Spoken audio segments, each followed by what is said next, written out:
आपण गुळपापडीची रेसिपी पाहणार आहोत। कमी साहित्यात तयार होणारी गुळपापडी। त्यासाठी काय साहित्य लागतं ते आपण बघूया। 1 वाटी तूप, डिंक, 1 वाटी गूळ, 2 वाटी गव्हाचे पीठ, 1 चमचा खसखस।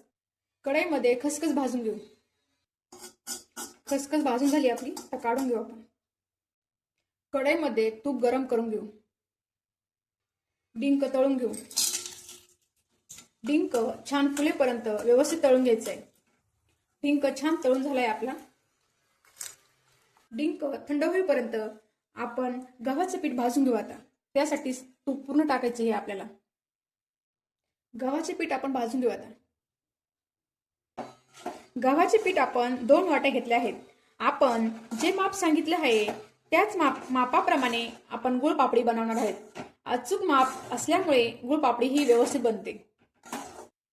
गव्हाचे पीठ चांगला सुगंध सुटत नाही, तसेच रंग चांगला येत नाही, चेंज होत नाही, तोपर्यंत आपल्याला कमी गॅसवरती छान प्रकारे भाजून घ्यायचं आहे। डिंक आणि खसखसची पावडर करून घेऊ आपण। पिठाला तूप सुटायला लागले आहे आणि हलवताना पण हलका लागत आहे। या स्टेजला आपण जी डिंकाची पावडर तयार केली आहे ती घालून घ्यायची आहे। 2-3 मिनिटं परत व्यवस्थित हलवून घ्यायचे। त्यावरती वेलची आणि खसखसची पावडर घालणार आहे। 2-3 मिनिटं याला पण आपण व्यवस्थित परतून घेऊ। डिंकाची पावडर घातल्यावर मिश्रण आपल्याला रवाळ दाणेदार दिसायला लागले आहे। यामध्ये आपण 1 वाटी गूळ घालणार आहे।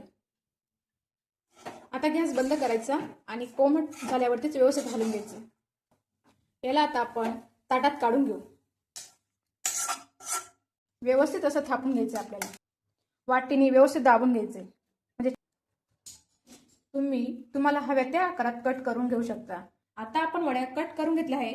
अर्ध्या तासासाठी आपल्याला हे असंच ठेवायचं आहे। आपल्या गुळपापडीच्या वड्या अप्रतिम तयार झाल्या आहे। तुम्हाला आमची रेसिपी कशी वाटली कमेंट करून कळवा।